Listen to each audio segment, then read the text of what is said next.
Catherine, it's Mom. Welcome to video installment 2 of your video recipe book. Today we're going to be making monkey bread as promised, and your brother Stavros is behind the camera. Hi Stavros. Hello.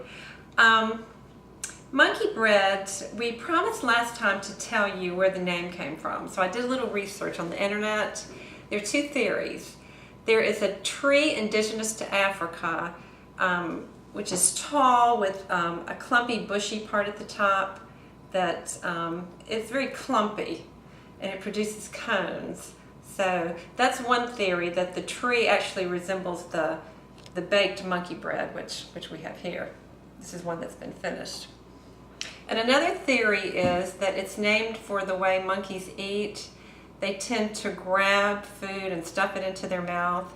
And that's really the way you eat this particular bread. You just grab the bread and pull off a segment and stuff it into your mouth.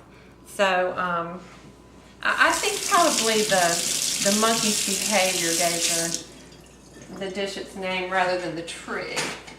But you can use whichever explanation you want to. Okay, so the recipe is very, very simple. In a zipper storage bag, a heavy-duty zippered storage bag, we have 1.5 cups brown sugar. It can be either light brown or dark brown. It doesn't matter which kind you have. It just so happened today I had dark brown and light brown. So I used a mixture of both. So that's 1.5 cups brown sugar and 1/2 cup granulated white sugar and 2 tablespoons of cinnamon. So we want to be sure that that's mixed thoroughly and you've gotten all the lumps out of it. Alrighty, we're going to melt 1.5 sticks butter. I melted it in the microwave, and again I like to use real butter instead of margarine because I really don't think that margarine is that healthy for you. The other ingredient, you're going to need to buy 4 packs of canned biscuits in the grocery store, and I usually just buy the cheapest kind, not the buttermilk. This is 4-pack is going to be about $2 or less, and this happens to be the grocery store brand. So they're just biscuits that you buy in the can. They're 10 in each can. Alrighty, so we're going to take out the 10 biscuits, and each biscuit is going to be divided into quarters. Now, if you wanted to use a little less butter with this recipe, what you could do is cut the biscuits into halves, and that way you could cut down on the butter a little bit.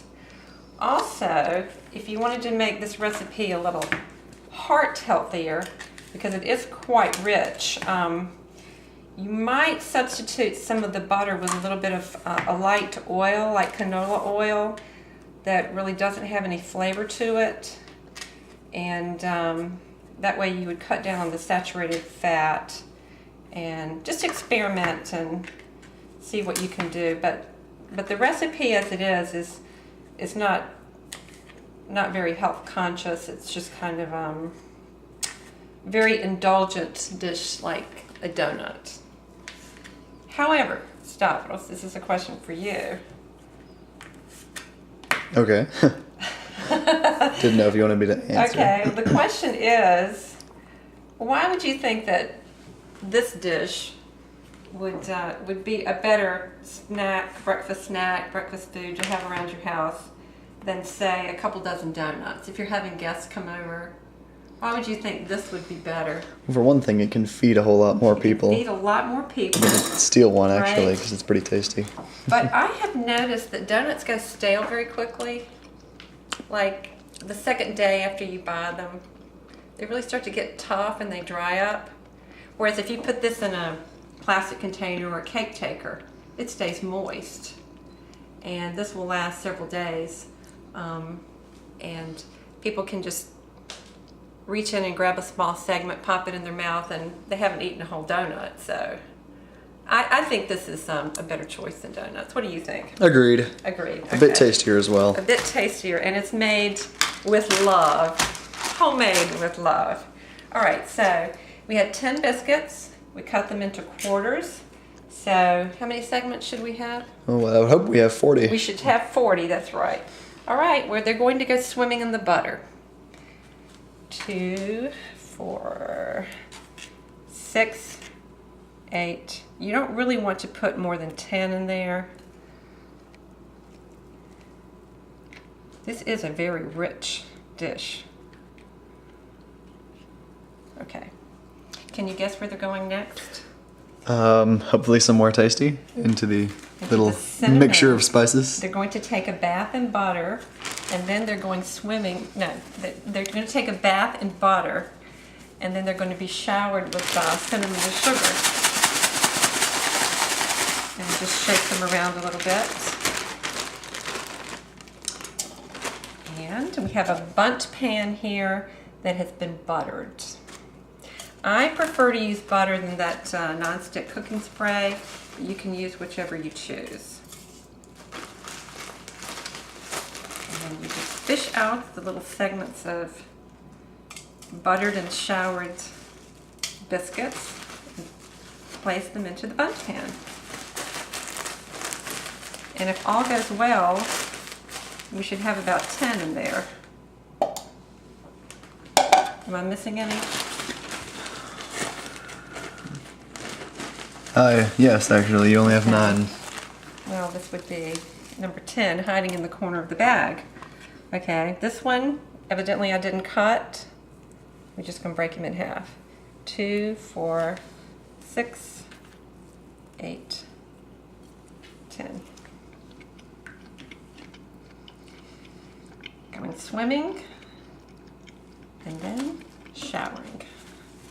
Showering with deliciousness.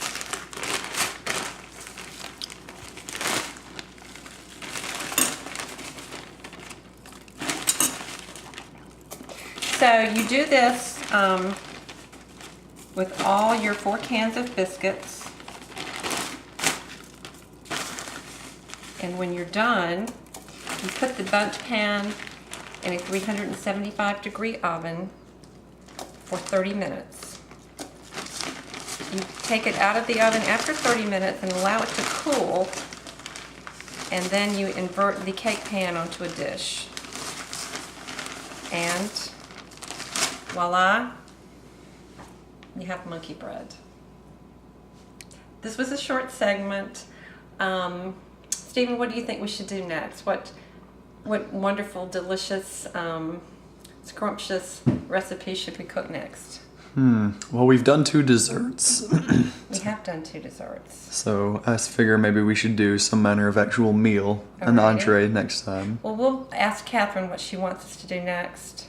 So whatever she says, that's what we will do. So this is Mom's monkey bread recipe. Make it, enjoy it. It was sent to you with love. Bye.